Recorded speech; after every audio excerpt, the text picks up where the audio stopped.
Good morning, good afternoon, or good evening to everyone, depending where in the world you are, and welcome to this live session focusing on concrete strategies for optimizing performance. My name is Lizzie Claesson, and for the last 25 years, I've been working with leaders like yourself, helping them become even better. I work with a team of amazing individuals at Brighter Leaders. You may learn more about us on brighterleaders.com. And welcome from Sweden, where I'm calling right now. Whether you are here as an HR professional, a CEO, or C-level executive, I'm sure you too wish to achieve peak performance. Today, I'll focus on optimizing performance by sharing strategies for conquering underperformance, combining both the inner and the outer game of leadership. Before we dive into the core of our session, I'd like to start with a question.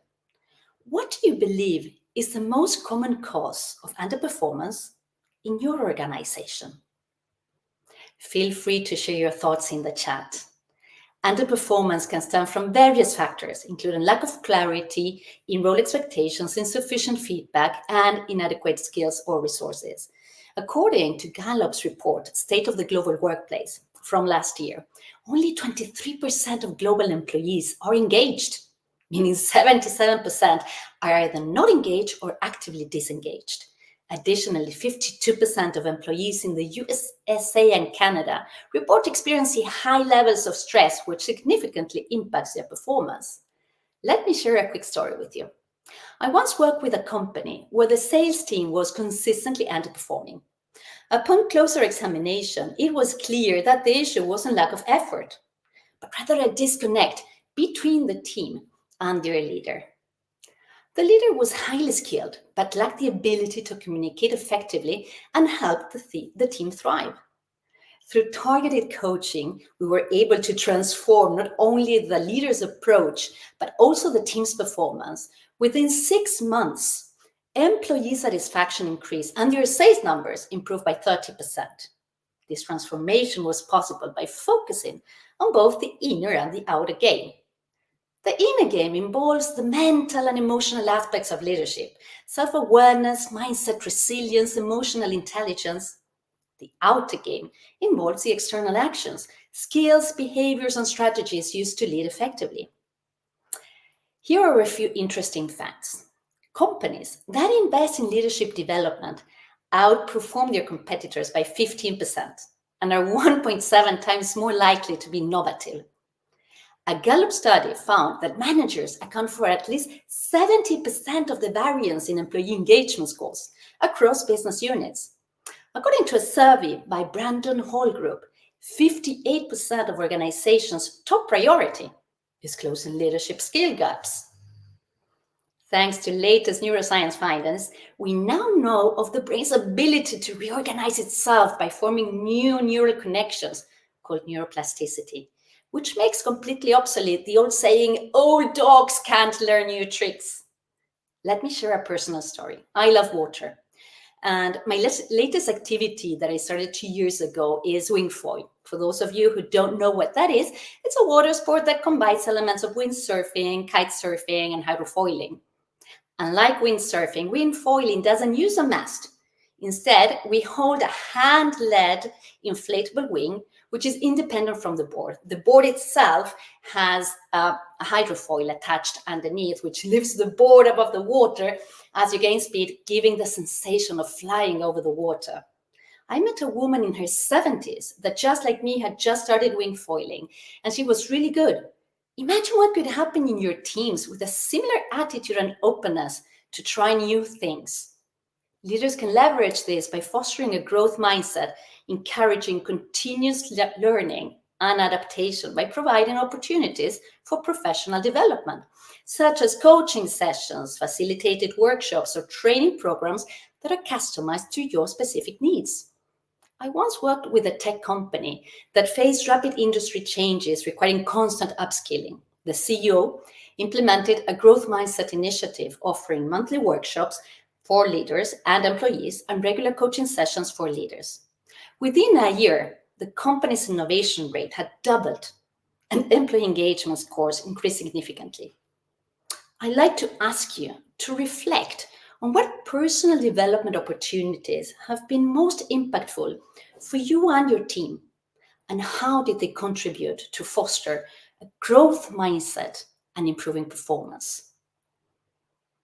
Another effective strategy for conquering underperformance by combining both the inner and the outer games is implementing stress coaching programs that can help leaders to recognize signs of stress in themselves and others as well, and provide concrete tools to manage and overcome stress.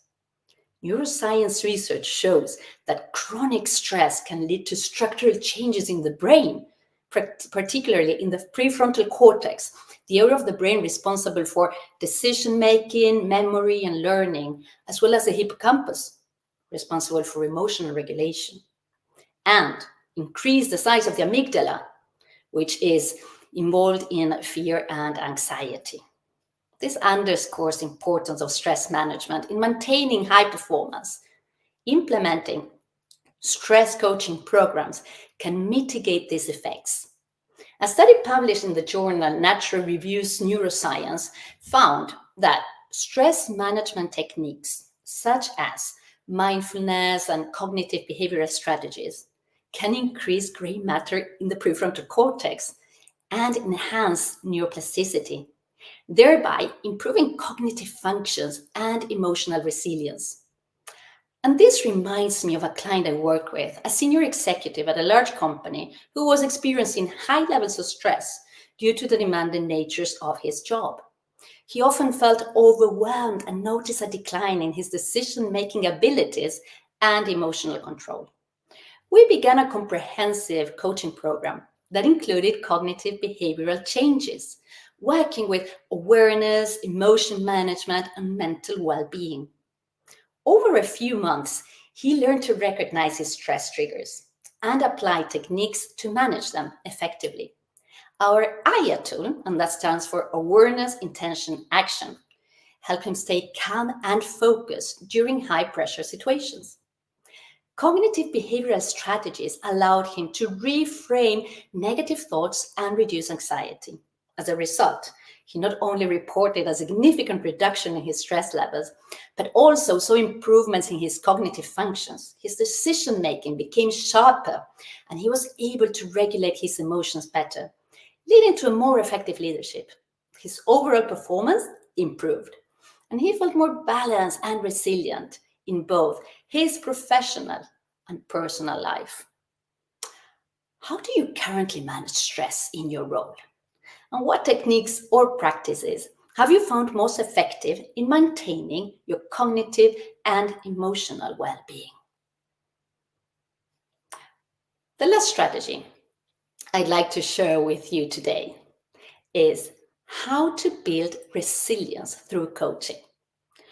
Offer resilience coaching programs that teach techniques for stress management, emotional regulation, and adaptive thinking by providing regular coaching sessions to support employees in developing a resilient mindset. A resilient mindset not only enhances individual performance and well-being, but also contributes to the overall health and success of organizations. By fostering resilience, leaders can ensure their teams are better equipped to handle the challenges of today's fast-paced and often unpredictable work environment.